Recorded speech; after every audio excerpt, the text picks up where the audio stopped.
Right message, right communication, country inside news. नमस्ते, देख रहे हैं country inside news. Country inside news के यूट्यूब प्लेटफॉर्म पे अजय प्रकाश जी का स्वागत है। अजय प्रकाश किसी नाम के मोहताज नहीं रहे हैं। सीसीआईएम के मेंबर रह चुके हैं और पटना के बड़े सामाजिक कार्यकर्ता हैं। इनकी पत्नी मेयर की चुनाव लड़ रही है, लेकिन निश्चित रूप से हाई कोर्ट के आदेश के बाद जो चुनाव हो रहा था, रेस में थे, नंबर 1 स्थान बनाए हुए थे। इनकी पत्नी कड़ी मेहनत कर रही थी चुनाव में। चुनाव को हाई कोर्ट पटना ने रोक दिया है। बिहार सरकार अपना जितनी भी तैयारी होनी चाहिए चुनाव के लिए, वह सब अपने वकील के माध्यम से सुप्रीम कोर्ट में दे चुकी है। 2 से 3 दिन के अंदर बिहार सरकार सुप्रीम कोर्ट में केस फाइल कर देगी कि जल्द से जल्द इस ऑर्डर को स्टे किया जाए और बिहार में चुनाव कराया जाए।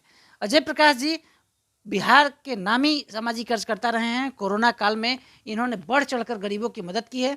पेशे से डॉक्टर हैं। अजय प्रकाश जी, आप सुप्रीम कोर्ट से क्या अपील करना चाहते हैं? नहीं, सबसे पहले तो मैं पटना के जनमानस को, क्या देश के जनमानस को मैं आपके चैनल के माध्यम से नमन करता हूँ। देखिए, चुनावी जो मामला है तो यह लोकतंत्र का सबसे निचली अदालत कह सकते हैं या फिर लोकतंत्र का सबसे निचला तंत्र कह सकते हैं।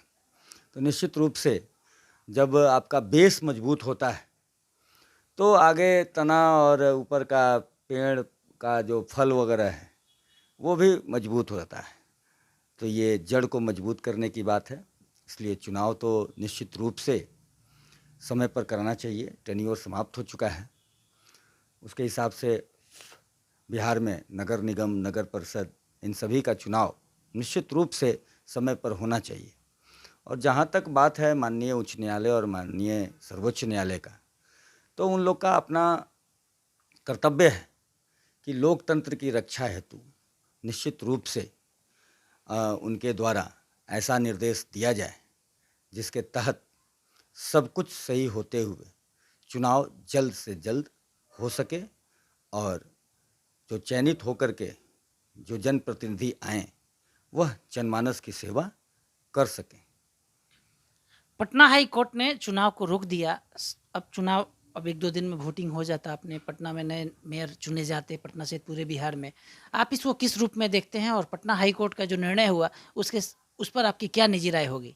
देखिए, माननीय उच्च न्यायालय के निर्णय पर मेरा कुछ कहना बहुत उचित नहीं लगता है, लेकिन चुनाव से संबंधित मैं पहले भी अभी बताया, चुनाव समय पर होने से निचला जो लोकतंत्र है यह अपने स्वरूप में आ जाता है। अभी देखिए ना, अभी कोई जनप्रतिनिधि नहीं है, न नगर निगम में, न नगर पंचायत में, न नगर परिषद में। तो कितनी परेशानी हो रही होगी ना। प्रशासक के हाथ में है, वहाँ मैन पावर की कमी है। जनप्रतिनिधि के होने से लोकतंत्र मतलब कि जनमानस का जो बातें होती हैं वो उसके प्रतिनिधि के रूप में सब बातें बताई जाती हैं, किया जाता है। लेकिन निश्चित रूप से यह चुनाव में देरी, ये मैं व्यक्तिगत रूप से भी बताता हूँ कि ये ठीक नहीं है।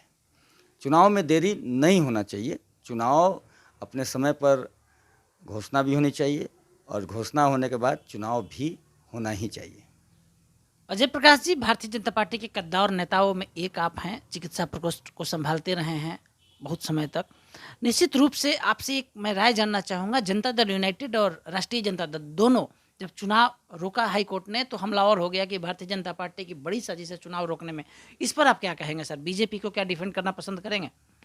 देखिए, पार्टी का अपना होता है कि एक पार्टी दूसरे पार्टी पर आरोप प्रत्यारोप करते रहते हैं लोग, लेकिन मुझे नहीं लगता है कि भारतीय जनता पार्टी जो है वो चुनाव रोकने का कार्य कभी सोचेगी भी, क्योंकि या फिर कोई भी पार्टी, क्योंकि ये निचली व्यवस्था है।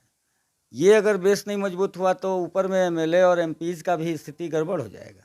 हालांकि देखिए ना, नगर निगम चुनाव में बहुत सारी ऐसी बंदिशें भी लगाई जाती हैं जो कि ऊपर वाले चुनाव में नहीं लगाई जाती है। ठीक है, अब आरक्षण का ही मामला इस तरीके से जो आ रहा है, तो आरक्षण के मामले में हर जगह इसी तरह की बातें होनी चाहिए, है कि नहीं? लेकिन ऐसा नहीं है। तो सुदृढ़ ढंग से सभी पार्टियों को, मुझे जो लगता है, एक मत से हो करके कुछ ऐसी व्यवस्था निचले वाले चुनाव में भी करने की आवश्यकता है, जिससे कि जो सबसे ज़्यादा मिलने वाले लोग होते हैं वो इसी के जनप्रतिनिधि होते हैं। इसी से जो विजयी होकर के आते हैं वो जनप्रतिनिधि वही सबसे ज़्यादा मिलने वाले हैं, सबसे ज़्यादा दुख दर्द में शामिल होने वाले हैं, क्योंकि वो एकदम नज़दीक रहते हैं, पड़ोसी होते हैं। मान के चलिए ना कि जो वार्ड है, वार्ड में जो वार्ड पार्षद हैं वो पड़ोसी ही एक तरह से होते हैं। तो निश्चित रूप से उसमें उस तरह की व्यवस्था होनी चाहिए सभी पार्टियों को मिल करके, कि व्यवस्थित ढंग से जो भी सर्कमस्टांसेज हैं, जो भी संविधान कहता है और जो भी न्यायोचित है, कहाँ आरक्षण देना है, कैसे नहीं देना चाहिए, किस आधार पर देना चाहिए, और उसमें एक फेरबदल भी होने की आवश्यकता है। क्योंकि एक ही पैटर्न पर अगर आप रह गए तो फिर किसी अन्य के साथ अन्याय हो जाएगा। तो उस तरह का अन्याय न हो, सभी न्यायोचित हों, सारे कार्य न्यायोचित हों, तब जाकर के सही प्रतिनिधित्व मिलेगा। तो निश्चित रूप से मेरा यही कहना है कि कोई भी पार्टी ये नहीं चाहेगी कि चुनाव नहीं हो। चुनाव रोकने का प्रयास कोई नहीं करता है, उससे नुकसान सभी को है। अजय प्रकाश जी, नगर निगम के जो आरक्षण नियमावली था उसका सबसे पहले आपने बोला था कि पटना नगर निगम का चुनाव सामान्य होना चाहिए था। पटना बिहार की राजधानी है, यहाँ पे पुरुष वर्ग अगर प्रतिनिधित्व करते तो थोड़ा मजबूती मिलता। क्या इसके साथ आप सुप्रीम कोर्ट भी जाना पसंद करेंगे क्या इस बार जो बिहार सरकार जा रही है उसके सहयोग में?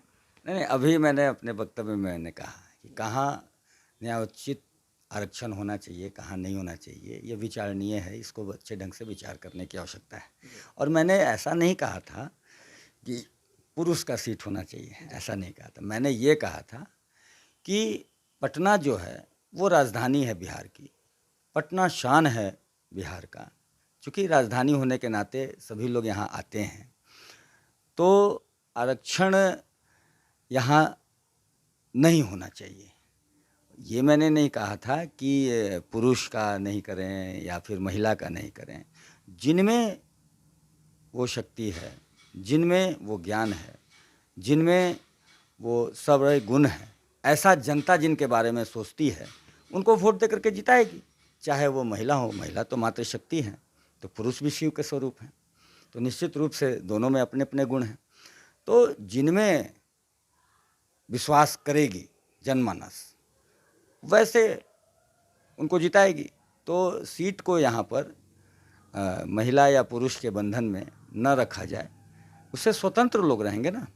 उससे होगा कि पुरुष भी खड़ा हो सकते हैं, महिलाएं भी खड़ा हो सकती हैं, हर तरह के जाति के लोग, हर तरह के धर्म के लोग फ्री रहेंगे। तो राजधानी है और यहाँ उसकी आवश्यकता है, तो निश्चित रूप से ये मैंने कहा था।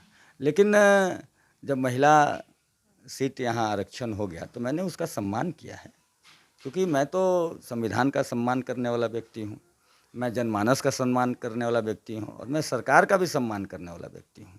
निश्चित रूप से जो आया मैंने सम्मान करते हुए, हमारी जो पत्नी है वो ग्रेजुएट हैं और एक संस्थान का संचालन भी कर रही हैं। निश्चित रूप से उनको नेतृत्व तो अच्छा गुण है उनमें, और जनमानस ने देखा भी कि एक पूरा का पूरा पटना का दौरा किस प्रकार उन्होंने विगत समय में किया है और किस प्रकार जनसंपर्क और जनसभाओं का उन्होंने किया है और जनमानस का किस प्रकार प्रेम भी उनको प्राप्त होता रहा है।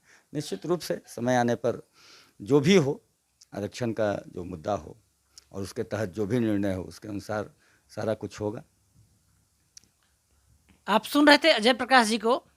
भारतीय जनता पार्टी का बचाव करते हुए सीधे सीधे इन्होंने कोर्ट से अपील किया, सुप्रीम कोर्ट से अपील किया कि बिहार में चुनाव नगर निगम, नगर परिषद की कराने की ज़रूरत है।